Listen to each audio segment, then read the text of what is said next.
Hello, Battle Buddies Nation. I apologize that we've kind of been MIA. Spencer and I took turns getting COVID with our whole families, so that was really cool. Really positive experiences for both of us. But we're back. This recording is a little bit older, but we'll put it out and we'll keep them going from here. All right, stay safe. Okay. The harder the conflict, the greater the triumph. A fiercest serpent may be overcome by a swarm of ants.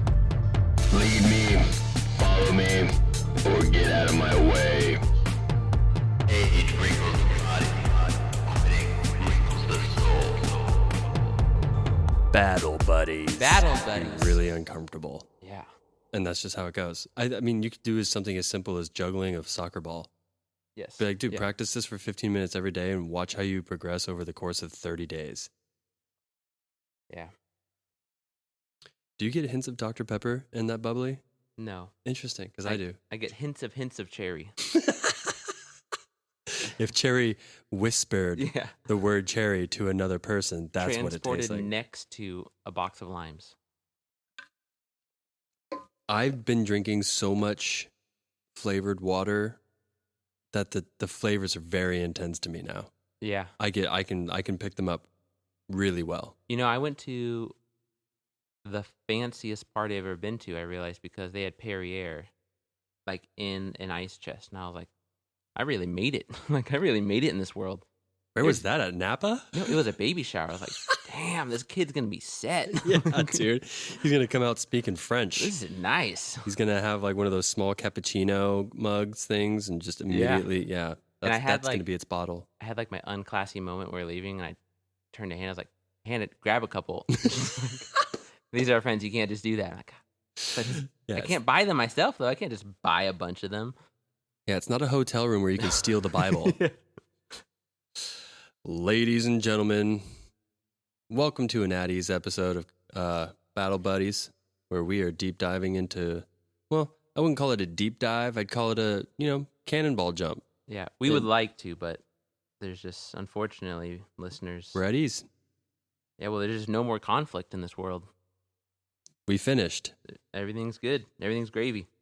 Peace in our time. What a lovely time to be alive. Yeah, not hella scary. Well, JK. yeah, for those of you who are on the edge of your seat, Yeah. turns out there's plenty going around. Yeah, dude. It's been a minute since you and I have seen Yeah. each other. It's good to see you, by Good the to way. see you. Yeah, I almost. I'm glad you're not dead. Yeah, for those listening, I got COVID for the first time since COVID's been a thing. It sucked ass. Yeah. It was really bad. It kicked my ass. I'm pretty sure I have tinnitus in my right ear now. Yeah, dude. I feel like I've crawled. Remember, you've seen the Shawshank Redemption. Yes. Remember when Andy Dufresne crawls out of the whole, like the tunnel of shit and just like raises his arms? Yeah. That's what it feels like. That's nice. Like the crawling's bad, but like The crawling's bad, but once you get out, you're free. Yeah, the satisfaction. Yeah. Yeah. So, do you want me to start in this world, or do you want Yeah. to pick a? You want me to start? Yeah, if you got something. Oh, I got something. Yeah, let's hear it. Dude, I learned something really interesting today about where we're going on planet Earth. Have you heard of the Caucasus Mountains? No. Yeah, no, me neither. I read the word Caucasus and I was like, voting is happening here all the time? Is this like a primary thing going on? So we are going to a conflict that is taking place in the Caucasus, which is where Eastern Europe and Western Asia meet in this mountainous terrain. Some would call it Eurasia. Okay. Yeah. Is this like where what's his face when the Persian army came over? Is this like that body of, there's like a river that runs through it, or like an ocean that runs through it? So it's near the Caspian Sea, I believe. So no, it's like northeast of Syria. Okay.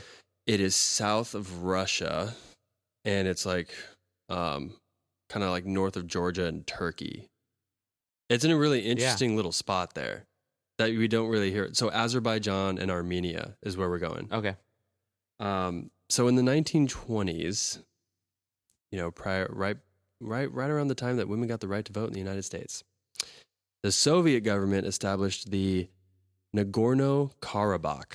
Have you heard of this? No. Nagorno-Karabakh. It is a autonomous region within Azerbaijan. The Nagorno-Karabakh is it's 95% ethnically Armenian.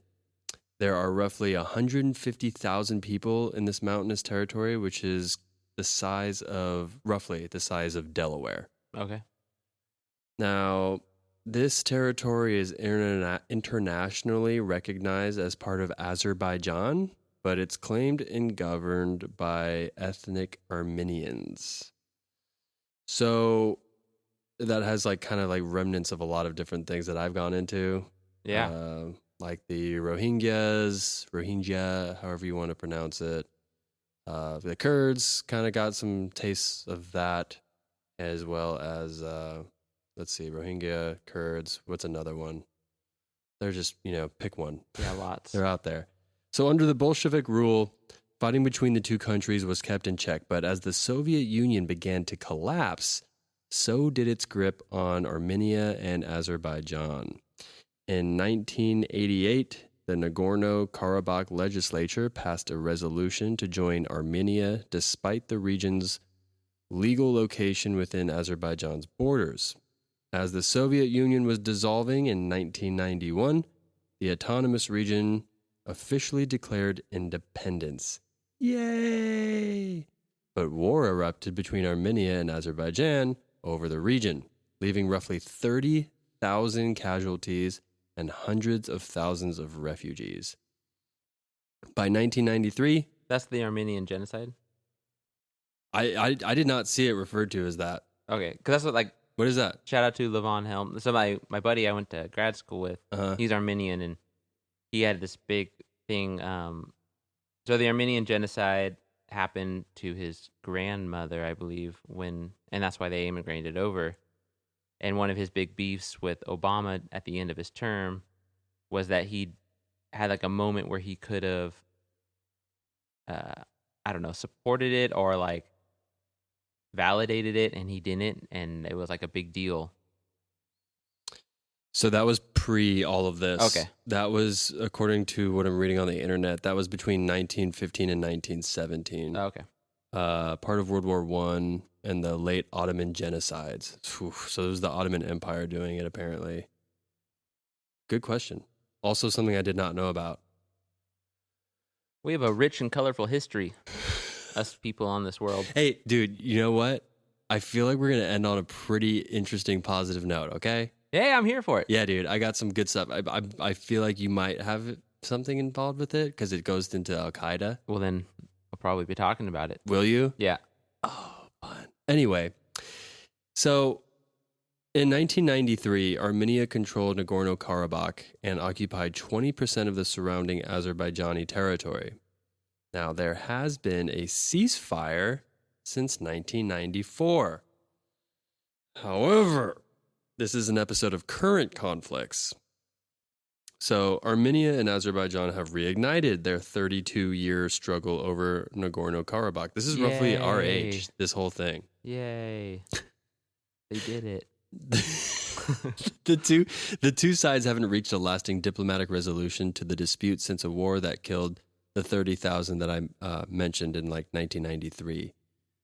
So there has been a ceasefire kind of coming and going since 1994, and I'm going to get into it here. But some of the concerns are that without a successful mediation, the ceasefire violations and renewed tensions threaten to reignite a military conflict between the countries and destabilize the region, which it has been doing. It's been going on and on. This could also disrupt. Here's the kicker. Here's why everyone cares. This could disrupt oil and gas exports from the region, since Azerbaijan produces 800,000 barrels of oil per day. Whoa. It's a huge oil and gas export to Central Asia and Europe. Russia has promised to defend Armenia, and Turkey has pledged to support Azerbaijan. and Iran has a large Azerbaijan minority, which could escalate a crisis and further complicate efforts to secure peace in the region. Now, as far as recent conflict in the area, in late September of 2020, there was heavy fighting that broke out along the border of this, the Nagorno-Karabakh area. The Armenia and Azerbaijan initially rejected pressure from the United Nations and countries like the United States, and there was soldiers and civilians, which had like over 1,000 were killed in this conflict. The peace talks have continued from other countries trying to help, from the likes of France, Russia, and the United States, and both Armenia and Azerbaijan can't seem to help themselves from fighting. Although both sides continue to publicly meet and try and negotiate peace, there has yet to be any peace on the matter.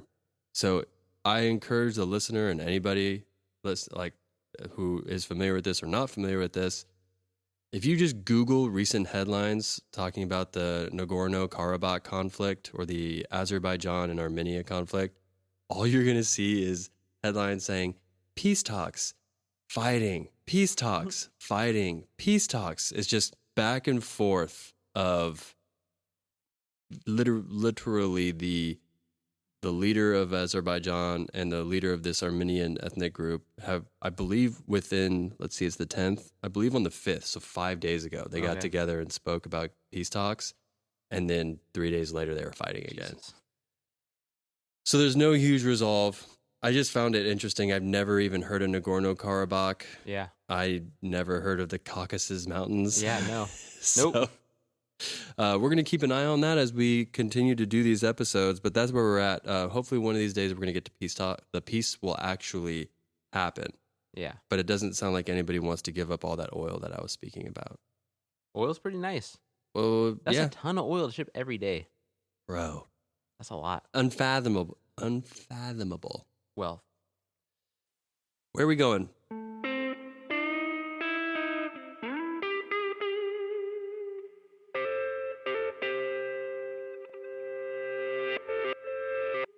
I'm always looking at the jihad news, and the big one of the last week.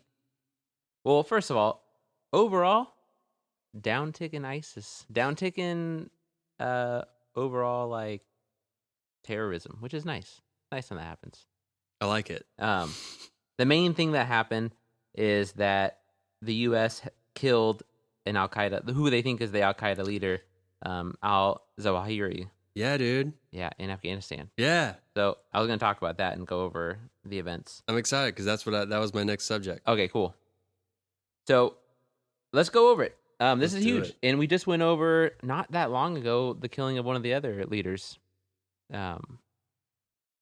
Yeah, you covered it. We just covered it. So Was that in Africa? no, that one was also, I don't think it was in Afghanistan. Oh, it was in Pakistan. Yeah. So this one's interesting. Let's go over it. I'm looking at the spotlight on global jihad. The sources, I hate 2022 because like a lot of my sources is the White House Twitter account. And like, Oh boy. it sucks. Like, this is my official source. Like this is shitty. We're gonna go over sources and like primary sources one day and like what's the difference, because Spencer and I talk about it a lot behind the scenes when we're doing research, but not today. Sources are huge. Sources are huge. You should know what type of source you're reading. Okay. The killing of the Al-Qaeda leader Ayman al-Zawahiri by the U.S. On August 1st, 2022, U.S. President Joe Biden announced that Al-Qaeda leader Ayman al-Zawahiri had been killed on July 31st, 2022 by an American UAV in Kabul. UAV is the unmanned aircraft, right? That's the drones. Yep, it's a drone. Okay. The capital, Afghanistan. Biden noted, I authorize a precision strike that would remove him from the battlefield once and for all. Now justice had been delivered, and this terrorist leader is no more. We never give in. And that the assassination sends a clear message that the U.S. knows how to remove threats against its citizens. He said, no matter how long it takes, no matter where you hide, if you are a threat to our people, the United States will find you and take you out. Dude, that's fucking Taken. That's Liam Neeson from Taken. Right? We will find you and we will kill you. So it's complicated. This is like me reacting to complicated news here because generally hate drone strikes, like hate all stories that I read that involve drone strikes because when you start looking at the numbers, you're like, oh, we killed a bunch of civilians too on accident. But I noticed that he had said a precision strike, and I was like, bullshit.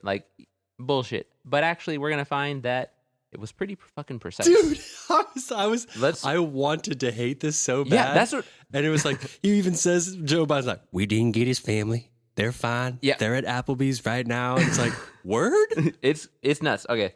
So I have more on how the strike actually happened. So according to information provided on U.S. media, al-Zawahiri was killed on the balcony of a house in a prestigious neighborhood in central Kabul in the late evening of July 31st, 2022. He was killed by 2 Hellfire missiles fired from a UAV. The house where al-Zawahiri was killed apparently belongs to a senior Taliban member, which raises the possibility that he had enjoyed the protection of the Taliban administration. Remember, everybody, me and Hannah were just talking about this earlier today. The Taliban is not the same as Al-Qaeda, and it's not the same as ISIS. And they don't generally all like each other, and Boko Haram has problems with them all. We are going to do an episode on the difference between ISIS, the Taliban, and Al-Qaeda. It's huge. It's very big. So this is kind of a big deal. It's a much bigger deal than you first realized when he said that Al-Qaeda or the Taliban was supporting Al-Qaeda here, like at least tacitly. Did I use that right? Did I use tacitly? I heard it used today. I was like, man, that's a great term. You said it with confidence. Yeah. And I'm hold on. Let's find out. While he said, so his family, who were in the house, emerged unscathed. The killing was preceded by prolonged intelligence gathering. That was from CNN on August 2nd. This is from CNN and The Guardian. President Biden noted that al-Zawahiri was deeply involved in the planning of 9/11, one of the most responsible for the attacks that murdered 2,977 people on American soil. For decades, he was a mastermind behind attacks against Americans. That's huge. Yeah. If big, if true. I never know, like... Big if true, yeah, that's true. I have such a hard time, like, I have trust issues when people say these people were responsible for...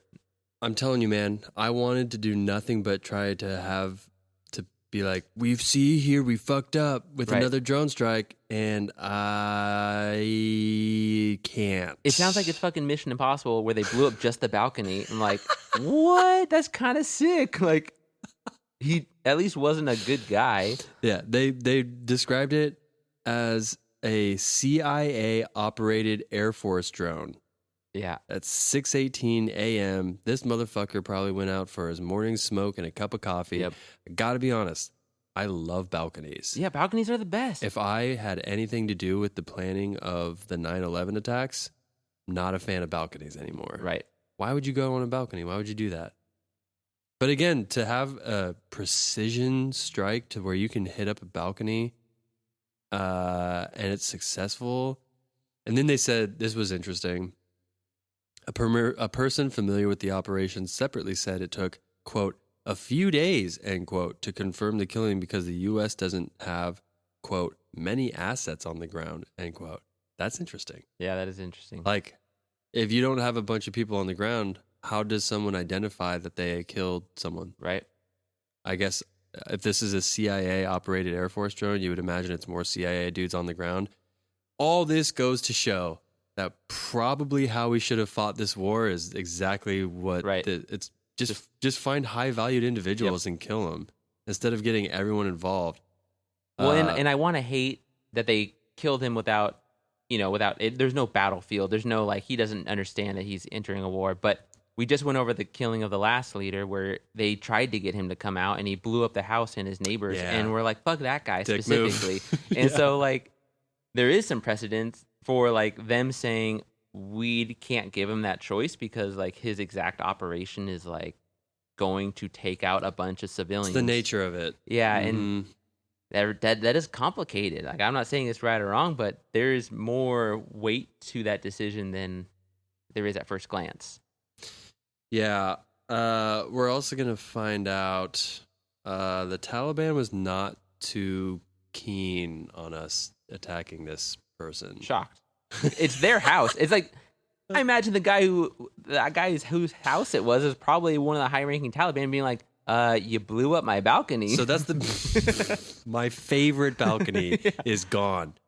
I mean, I guess that's kind of the biggest question mark here is why was that dude chilling in Kabul? Yeah. That's And weird. then your boy Osama bin Laden, 11 years ago, got caught in Pakistan. Yeah, why in 2022 in the summer is this guy able to be there? Yeah, that's the biggest question mark for me. But There might be things happening that we don't have privy to that information. I would hope so. Yeah, maybe.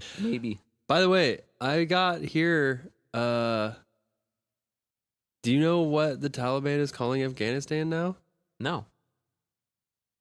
I got it right here. Taliban a nation? I was always thinking that they were going to call it Talibanistan. Taliban. And that's not even joking, but they are calling it the Islamic Emirate of Afghanistan. Oh. It's better than Talibanistan. You seem impressed. Yeah. So, that's not too bad. Okay, so let's look at who. Or do you have anything on the attack? Anything else you wanted to say? You covered that all pretty well. I would be sweating. I don't know if I could do it. Like if I was the controller. Oh, I'm sure they were happy to do it. Yeah, they're probably pretty dope. I mean, I feel like it's kind of an interesting flex for whatever Air Force connected CIA operation that was, where it's like fucking Navy SEALs had to go in there on the ground and we're just fucking pressing buttons. Yeah. That's how we do business. Yeah. So let's talk about who is going to take over now. So the main candidate to replace him is Muhammad Salah al-Din Zidane. How's this guy? So he's a Contestant senior, number one. Yeah, right. And he's a senior Al-Qaeda figure specializing in sabotage. And man, Sounds like a video game. Right, like who you specialize in? Like, did you spec him into sabotage like you needed to? Does he get the penalty for dual wielding? No, he doesn't. So he's the man for. We're gonna go into sadder stuff from this. So he's the man responsible for the attack against the United States Embassy in Kenya in 1998. 98. Yeah. Okay. I don't know anything about that, but it doesn't sound great. None of those words put together in a sentence is what I want to hear. Hey man, you and I covered just nothing but violence, Yeah. so we can't be shocked when we hear that Kenya was attacked. I know, it's just rough. You think it would happen in James Bond, but so he is believed to have served as a member of Al Qaeda's leadership council and is responsible for its military committee, the Al Qaeda entity in charge of carrying out terrorist attacks. He's believed to be in Iran, so we'll see if we can see how that works out for us. Interesting. And this is Al Qaeda. This is Al Qaeda, not the Taliban. So Al Qaeda has leaders, and he's in charge of like what looks like their military. And so he's in Iran, and we have this other guy who was in charge of them in Afghanistan. Al Qaeda is interesting. Seems like they're crossing streams here, bro. A little bit.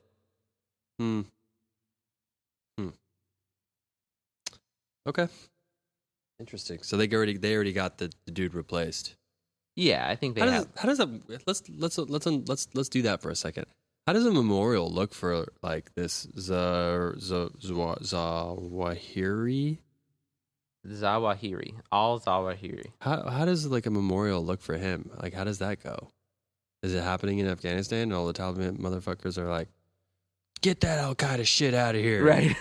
Like, where do you go for that? Well, we got to go back to Iraq. Iraq? That's so 2003. Right. Like, how does that, you know what I mean? I'm just trying to, I'm wondering how a memorial would look for an Al Qaeda leader. I'm wondering if you're the next in line, if you're like, hell yeah, my turn, or if you're like, fuck. Like, That's a good point. because I'd be wanting to, if I wasn't, even now, like, I don't want to be in charge. Like, I'm a teacher. I don't want to be a fucking principal. That's Different. It's different. Way different. terrible. It's a lot more ins and outs and what have yous. Yeah, and you're in charge of it all. Like, when it all goes south, like, it's on you. It's you. So speaking of like people in power, did you watch or did you just read what Joe Biden said? I just was reading it. Okay, so I watched it today. I watched the speech, and you know, most of what I watch when it comes to Joe Biden is people like, oh, look at this dude stuttering like a dum-dum. Like, that's mainly what the news likes to spew. Bro, he did not stutter during this speech. No? It was, man, it was cool. Like it felt conflicted because I don't inherently just be like, man, Joe Biden rules. Right. You know what I mean? I'm not walking around like, what a cool, great president. What a cool, great old ass dude.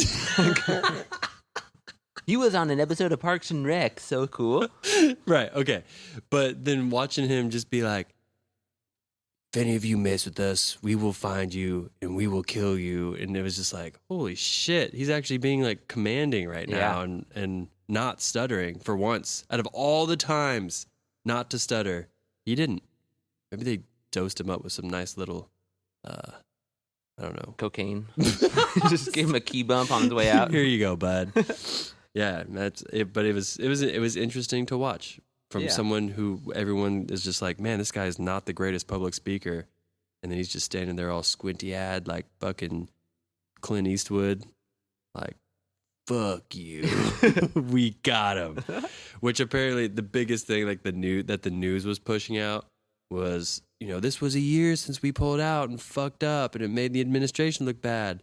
And then boom, it's like, remember 9/11? We got another motherfucker.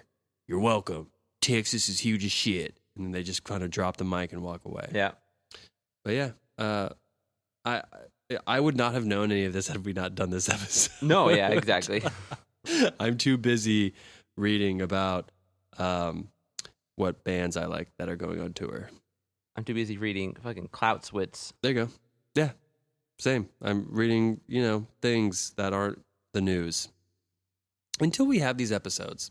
Muhammad Khalifa, a 39-year-old Canadian citizen who was born in Saudi Arabia and grew up in Toronto, was sentenced to life in prison by a Virginia court. Khalifa pleaded guilty to charges of assisting ISIS by traveling from Canada to Syria in 2013 and working there in ISIS's media network. While operating in the ranks of ISIS, Khalifa killed 2 Syrian soldiers and was captured by the SDF forces in 2018. In 2021, he was handed over to the FBI, and on December 10th, 2021, he admitted to providing material support and resources to a foreign terrorist organization. That was from the Canadian Broadcasting Corporation. Wait, so he helped the Syrian Defense Forces or the Saudi Defense Forces? The SDF? No, he killed Syrian soldiers. So the SDF forces captured him. And that's the side that we were helping in the Civil War? I believe so. Okay. But what's interesting on it is that we've been talking about the hearts and minds, and we're saying, like, it's pretty sophisticated. Like, this is what we're talking about. This guy is, like, a fairly educated person, it sounds like, and he went over there specifically to help their media outreach. Like, he's their influencer. And, like, that's kind of crazy. That is interesting. And wait, so you also said that he was convicted in Virginia? Yeah, that's the stuff I didn't get. Like, I almost didn't bring this up because I was like, I don't understand. A Virginia court ended up prosecuting him. Is that because of, like, hush-hush CIA shit? Well, that's what I was like, maybe it's the CIA, like, maybe Yeah. that's where they were holding him somehow, like, or that's, like, the nearest jurisdiction. That's where my mind goes. I don't fucking know. Right. But it doesn't sound like it's CIA. It sounds like it's the FBI. Those are different, right? The FBI is different from the CIA. I'd say so. Yeah. Jeez. Okay. Interesting. Oh, and I do have one more. We just have a busy day. So there wasn't a lot of terrorist acts, but there were some interesting ones. Here's a quick one, an update for the Nipur Shama. Remember we were talking about them, the Indian ruling party, and the statements that they made against Muhammad. So they shocked, you will be shocked, listeners, that somebody did hear the call and went to go assassinate this person. So they arrested a 24-year-old Pakistani citizen who belonged to an Islamic organization. And he was in Northwest India. He was on his way to assassinate Nipur Sharma, former spokeswoman for India's ruling party, the Bharatiya Janata Party. And because of the statements against Islam and its prophet, the detainee claimed that he wanted to respond to the November 21st, 2020 call by the TLP leader to go to India and behead Sharma in the name of the love of the Prophet Muhammad and Islam. That's from an Indian news website, The Print. So just great great things happening. This poor 24-year-old was brainwashed clearly into thinking that he was doing something for the sake of his religion, whereas clearly this was just political by different means, right? That's what Clausewitz is always saying, politics by different means. That's why I kind of always I find it interesting where in our Constitution it says things like freedom of religion, but then to what degree? Right. Because then when you say freedom of religion, and then like that show or book Under the Banner of Heaven, when you have fundamentalists within the Mormon community being like, oh, well, the Lord told me that I needed to kill my niece and nephew or my nephew or whatever. And it's like, oh, well, that's freedom of religion. His religion told him to do that. Right. Like, that's an interesting little quandary. Obviously, it's paradox. bad. Obviously, it's bad. Obviously, you should go to prison and you're a fucking horrible human being. We're past that. We get it. Everybody that's listening is like clearly blah, blah, blah, blah. But like we can have fun with thought experiments and like. That's what I'm saying. Yeah. It's the like, libertarian. Can a libertarian own a fence? Right. Like, it's the things that keep me up at night. And yeah, where does your religion, your freedom to express religion, how far can that extend beyond yourself? That's what I want to know. Yeah. That's what's curious to me is everyone's like, oh, well, freedom of religion is what makes this country great. It's like, right, until people die. Is that what makes this country great? Is this? I thought it was a separation. Well, that would be preferable. But don't get me started on that.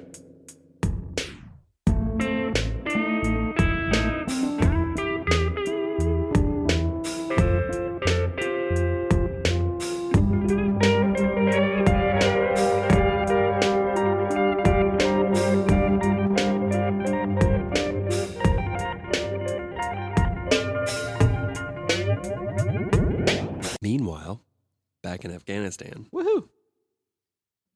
After having our little discussion about the drone strike, anti-United States protests erupt across Afghanistan.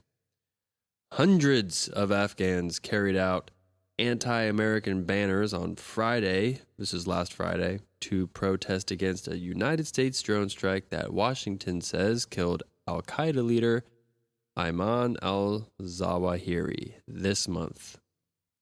What day was that? Was that the 5th? No, I think we killed him on the 31st. Oh, okay. Photos shared on social media showed protesters in at least 7 Afghan provinces carrying banners reading, "Down with USA," "Joe Biden, stop lying," and "America is a liar." This is the first time that Fox News probably agrees with the fucking I was like, country of Afghanistan. They're like, that's right, Joe Biden, stop lying. Do you hear it? The Afghans are saying it too. That's weird. Are they saying stop lying? What is he lying about? what is he lying? America has lied many times. You got to be more specific when you are calling us out. Yes. There's Which lie? downsides to democracy. You need sometimes. to narrow down the lie. Are you talking about Project Paperclip? Yes, we also would like them to give us all the facts on that. Well, I'm just confused. Like, are they saying that the drone, that we did not get the leader of Al Qaeda? Is that the lie? Is his family not at Applebee's? That might be the lie. Damn. You know what? I agree with them. They shouldn't have lied about that.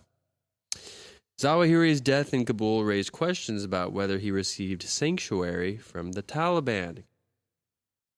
I too would like to know. Yeah. Who had assured the United States as part of a 2020 agreement on the withdrawal of the United States-led forces that they would not harbor other militant groups? Yeah. Now I understand. A little bit. But I feel like that would make us angry. Why are they angry? If we're like, hey, we're going to pull out, but you can't be like housing Al-Qaeda leaders. And if you do, we're going to drone strike them on balconies. And you're not allowed to protest. You are allowed to protest. We will put in one Applebee's Yeah. for every month that you do not harbor Al-Qaeda leaders. We can give them something better than an Applebee's. I mean, can we, Can we? though? Starbucks? Starbucks? I'm trying to think of like what they would enjoy in their like country and culture. Bowling alleys are cool. Well, yeah, that'd be cool. Because they have clean feet. They wash their feet like 5 times a day, so sharing shoes would be way cooler in a country where they're washing their feet 5 times a day. Not just a huge gamble. No. Because every time I go to our bowling alley, I'm like, Sketch. do you know how many feet have been in these shoes? No, but it's probably an even number. Yeah. All right. The Islamic Emirate of... That's a decent joke. That's a decent joke. I like it. Thank you. The Islamic Emirate of Afghanistan, which is what the Taliban is calling it, which makes me inclined not to call it that, warned Washington that, quote, if such incidents are repeated again, and if the territory of Afghanistan is violated, then responsibility for any consequences will be on the United States. End quote. That is the most ambiguous, mean nothing to me comment I've ever heard in my life. Like, if anything happens, it's you. That's a weapons of mass destruction bullshit thing. Like this is lame rhetoric. It is lame. If things in the world happen, then we gain the right to do things. More specific. It's your fault Yeah. if something bad happens. That means that, you know what that is, dude? That's just them setting up the precedent. That's like, we're going to just take credit for some other people's shit. Yep. That's how lazy we are. That was bad. That's not good terrorism. That is lazy terrorism. Yeah, I don't like that. Yeah, since we're in the world of Vietnam where they're like respecting each other as warriors, I'm sitting here and saying the drone strike that was accurate, that had no collateral damage, if true, that's more impressive than walking around and being like, Joe Biden, stop lying. Yeah. Also, like, I don't like these like super vague protests. The lying America lying, is like, a liar. Tell me, you got to be more specific. Down with USA. Yeah. We have those same protests. I was gonna say I drive by these protests all the time. Go to San Francisco for 2 days and you'll see way worse signs about the United States. I also don't like how vague they are. Like I saw one in San Francisco and it was like a peace one that someone had put on their apartment like window, but it was so confusing that it took me so long to read it that I was just pissed at the end. I was like, "What's the point of this?" And it was like a paragraph. Yeah, no, it was just like a couple symbols and like they were arranged, and so it was like they wanted you to decipher a code. And I was like, "This is lame." Yeah, I don't like that. I don't like that at all. I had so here in Vacaville we have interesting people. Would you say that? They're people, probably. They are people. And I drove by a truck one day where this dude got one of those markers that you can write like, "Yay, my daughter's graduating school today." But instead of writing that, he was like, "Don't take the vaccine. Watch the Alex Jones video that's been taken off the internet." Good. And I wanted good use of time. I wanted him to have him roll down his window, and I wanted to be like, "I lowered my cholesterol by switching to Honey Nut Cheerios." No, I wanted to tell him like, if it's taken off the internet, how am I supposed to watch it? Yeah, where do I watch it now?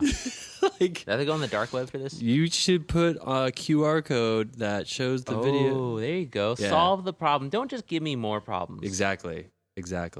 Go on the dark web and figure out where to find this video that the vaccine is killing everybody. You know who's killing it is the courts against Alex Jones. Oh, that is a thing Yeah. that's happening also. That's crazy.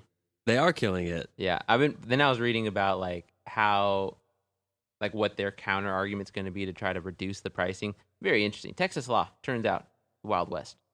Oh, Texas? Yeah, Bro, they don't give a fuck. shocked. Yeah. Shocked. Well, that's to be completely honest, that's all I got. I'm actually pretty happy that we it's cool. intersected. What else you got? You got anything?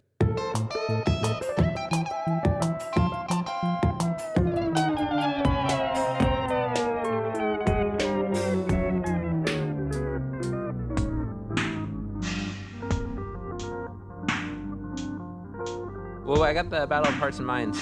So Give it to me. ISIS, as we all have fallen in love with, their weekly published infograph and their weekly published letter, the Al Naba. And so we got what they published. So I don't know, I'll have to look up more of this, but this marks the end of the year 1443 of the Hurrah. So I don't know if like that's from when like they believe they start their years by. I don't know. So it's like their new year, like a Dang, 1443? Yeah, so- till now? Is there the end of their calendar? no. So like it's 1443 today. Oh. It's year 1443. So their calendar started 1400 years ago. Got it. Okay. So it was listing. They were very proud. So they listed the 20 biggest attacks of the year in remembrance of the great stuff they did, like killing people.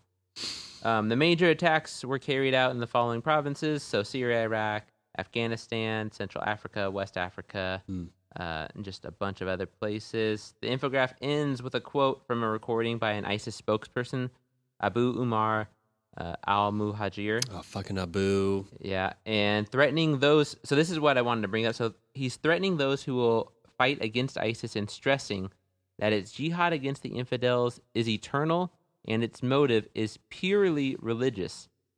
And I found that interesting, the purely religious part, because we've been coming back to that. Like, it feels like every time we talk about this stuff, especially with ISIS, and that they're just recruiting people that actually believe that this is like a religious thing, whereas we're convinced that it's a political thing from the higher ups. How do you reason with that Yeah. as a person who also is a dentist in Vacaville, California, who's like, I'm a practicing Muslim. Yeah. And it's like, dude, have you heard about this like purely religious jihadism? Well, I think to them, it would be like, well, it's clearly not religious. Like, it's like you guys saying the KKK is religious. Like, no, they've quoted one piece of the Bible like an idiot. Like, I could do that. Right.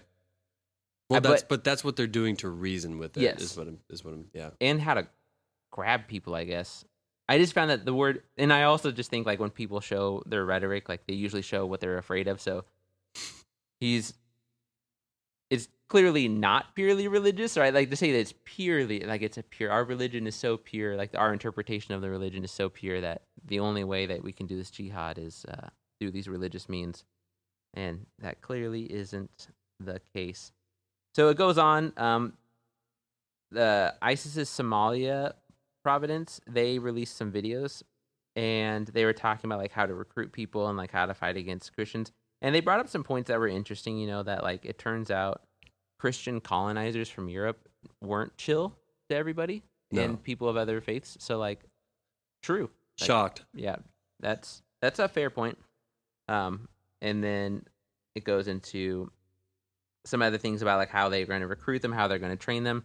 And they stress in the training that they are going to give them both religious and military training, which I found interesting. Like, and like I think that's how they're getting these kids. Like, you know, they're showing them partake in these festivals. They're showing them partake in parts of the religion that are familiar, and then they radicalize them by having fire ranges with President Joe Biden and Ethiopian Prime Minister are affixed to the targets in order to indicate whose ISIS's main enemies are. Joe Biden. So there's just, you can see I have pictures of it, of them just on the targets, and that's who they practice shooting at. Crazy stuff. It's just weird to see. Yeah, Like, it's weird to so see. wait, a question then. Yeah. Were they also doing this to, I think the answer is obviously yes, but were they also putting targets of like Trump and Obama and stuff like that? You think? Before, yeah, I think before they definitely were. Because I think a lot of people who like watch a lot of NASCAR would probably love this picture of Joe Biden Right. on a shooting target. Yeah. Oh boy. Yikes. Yikes. Okay. Yeah, this is them doing like military training. Oof. There was some interesting things that happened in Ethiopia too. There was just like a huge fucking fight in Ethiopia. So I'll go over this one real quick. Within the last month? Yeah, no, just like a week ago. So according to an announcement by the commander of the Ethiopian force operating near the border with Somalia, so Ethiopia borders Somalia, right? Over 150 operatives of Al-Shabaab organization who attacked a paramilitary force in the Ato region, about 3 kilometers south of the Somalia-Ethiopia border, on July 29th, were killed in fighting between the sides. A total of 14 fighters on the Ethiopian force were also killed. On the other hand, the Al-Qaeda-affiliated Al-Shabaab organization announced that 103 Ethiopian policemen had been killed in the incident. Dang. According to a resident in Ato, Al-Shabaab operatives launched a car bomb and mortar shell attack against its city in the morning and then retreated. This was the third round of fighting in the region in 9 days, which indicates that the border area between Ethiopia and Somalia is heating up. Yeah. So that's crazy. Like, don't vacation there if you have the chance right now. Stay clear. Go to Lake Havasu instead. Lake Chad and Somalia border. No goes. I'm seeing here that the Washington Post has a headline 2 days ago that says Ethiopia's war ended. Now there's hunger and strife.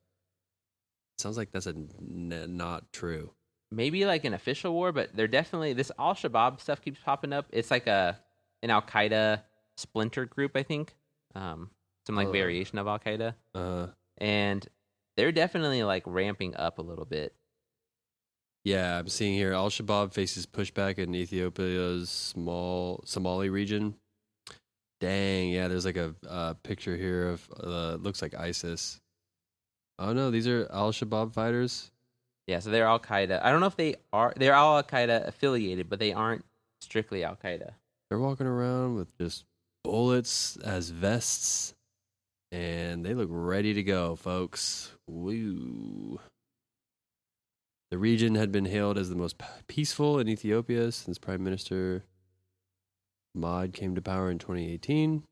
But that was put to the test 3 weeks ago when Al-Shabaab fighters forced their way into the region, igniting a deadly confrontation deep in Ethiopia.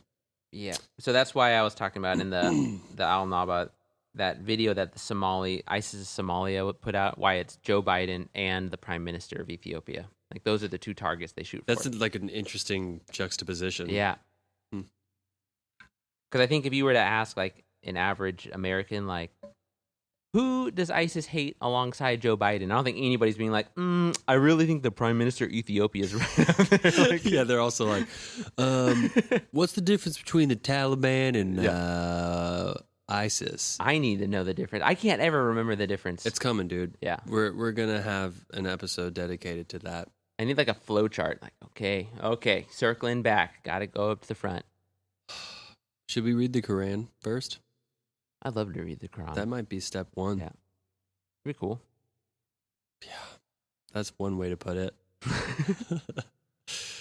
What else, dude? Is that it? I think that's it. We've updated the world on words that they have not known prior to this episode, like the Nagorno-Karabakh and the Caucasus Mountains.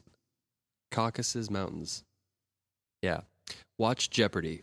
And when you get that question right and you're like, what is the Caucasus Mountains? Everyone in your family is going to look at you and be like, what? Yeah, that'd be nice. Like, battle buddies. Battle buddies.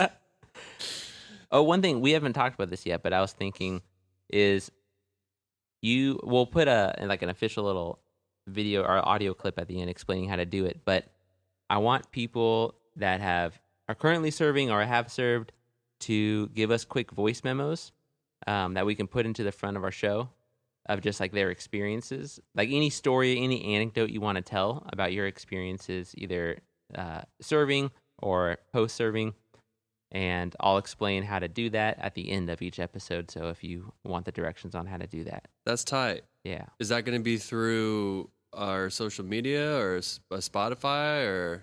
They'll just submit it through email. Oh, cool. Through a voice memo, and then I'll collect them and just start putting them into our episodes. Reddit's going to be the biggest one for us. Yeah, that'd be cool. They're all going to be like, hell yeah. Yeah. So like anything they want to talk about, just like short, we'll say like a minute max. Cool. Yeah. All right. Fun. That's tight. I like that a lot. We're just getting to the people, folks. Yeah. We're just letting the people speak.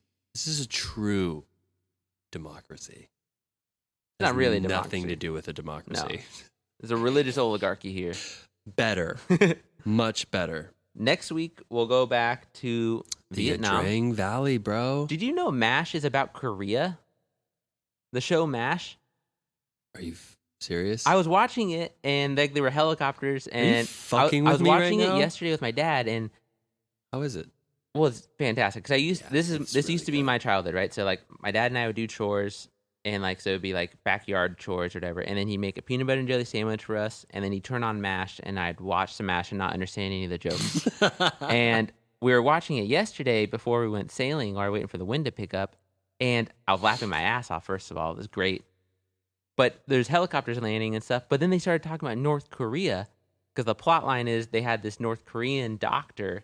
And so they were trying to get him to pass as one of them. It was really funny. It was great. Anyway, it's about Korea. But it clearly is also talking about Vietnam the whole time.